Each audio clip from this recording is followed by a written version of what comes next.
జై శ్రీరామ్. నేను మీ ధనుంజయ్ హిందూ. మన భారతదేశంలో ఎన్నో చారిత్రాత్మకమైన పురాతన దేవాలయాలు ఉన్నాయి. అంతేకాదు చాలా దేవాలయాలలో ఇప్పటికీ కొన్ని విషయాలు మిస్టరీగానే మిగిలిపోయాయి. అందులో చిదంబర నటరాజస్వామి దేవాలయం ఒకటి.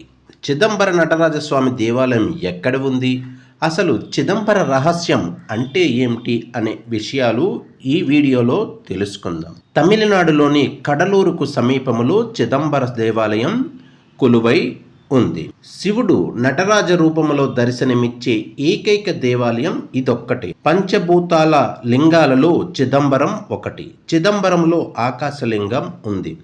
అసలు చిదంబర రహస్యం అంటే చిత్ అంటే జ్ఞానం, అంబరం అంటే ఆకాశం కాలక్రమేణా చిదంబరంగా మారి. శివో హంబవ అంటే ఏమిటి? ఈ ఆలయంలోని గర్భాలయంలో వెనుక భాగంలో ఒక చక్రం ఉంటుంది. దానికి ముందు భాగంలో బంగారం బిల్వపత్రాలు వేలాడుతూ కనిపిస్తాయి. అయితే వీటిని భక్తులకు కనపడకుండా తెరను అడ్డుగా ఉంచుతారు. ప్రత్యేకమైన సందర్భాలలో తెరను తీసి భక్తులకు చూపిస్తారు. ఈ ప్రదేశాన్ని శివో హంబవ అంటారు. శివ అంటే దైవం, అహం అంటే మనం, మన మనసు దైవంలో ఐక్యమయ్యే ప్రదేశమని అర్థం.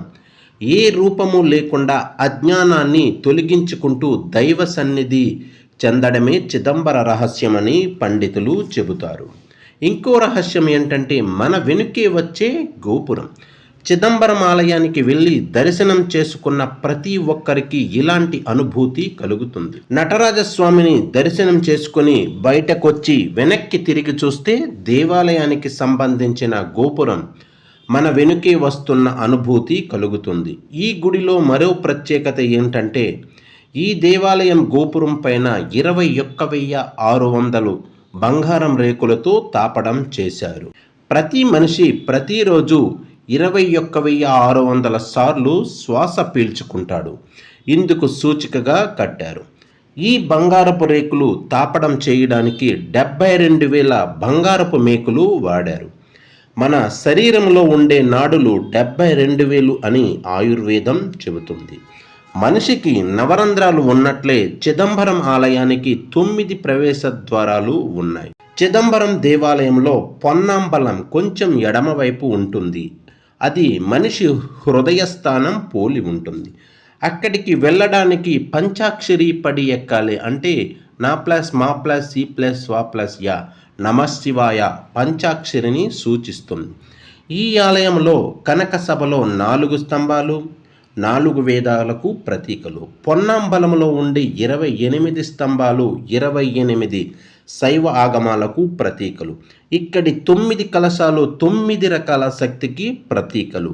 ఆ పక్కనే ఉన్న మండపంలో 18 స్తంభాలు 18 పురాణాలకు ప్రతీకలు. నటరాజు భంగిమను శాస్త్రవేత్తలు కాస్మిక్ డ్యాన్స్ అని అంటారు. ఈ దేవాలయం సుమారు 2000 సంవత్సరాల పూర్వం కట్టినగా భావిస్తారు. ఇక్కడ తిరుమల నాథర్ స్వయంభూ శివలింగంగా ఉంటుంది. కానీ భక్తుల నుండి పూజలు అందుకునేది నటరాజు విగ్రహం. ఈ దేవాలయంలో మహాశివుడు 3 రూపాలలో కనిపిస్తాడు. అందరికీ కనిపించే నటరాజ స్వరూపం, నిర్దిష్టమైన రూపం లేని అనంతమైన ఆకారం, 3 ఉండి ఉన్నట్లుగా ఉండే ఒక స్ఫటికలింగ ఆకారం. ఈ దేవాలయం ఉన్న ప్రాంతంలో తిల్లై వృక్షాలతో ఒకప్పుడు నిండి ఉండేది. అందుకే ఈ దేవాలయానికి తిల్లై అనే పేరు వచ్చిందని అంటారు. చిదంబరం ఆలయంలోని నటరాజ విగ్రహం కాలి బొటన వ్రేలు భూమి అయస్కాంత క్షేత్రానికి కేంద్ర బిందువని నమ్ముతారు. ఈ దేవాలయంలో ఆది శంకరాచార్యులు ప్రతిష్ఠించిన శ్రీచక్రం ఉంటుంది. ఆత్మ సాక్షాత్కారమే చిదంబర రహస్యం. మనిషిలోని ప్రాణం మన కంటికి కనిపించదు, కానీ మన శరీరం నడిచేది ప్రాణంతోనే. కంటికి కనిపించని ఆ శక్తి ఏంటి? ప్రాణశక్తులకు కేంద్రం ఎక్కడ? వాటన్నింటికీ సమాధానమే చిదంబరం. జీవితంలో ప్రతి మనిషి ఒక్కసారి అయినా చిదంబరం వెళ్ళి నటరాజస్వామిని దర్శించుకోవాలి. జై హింద్. భారత్ మాతాకి జై.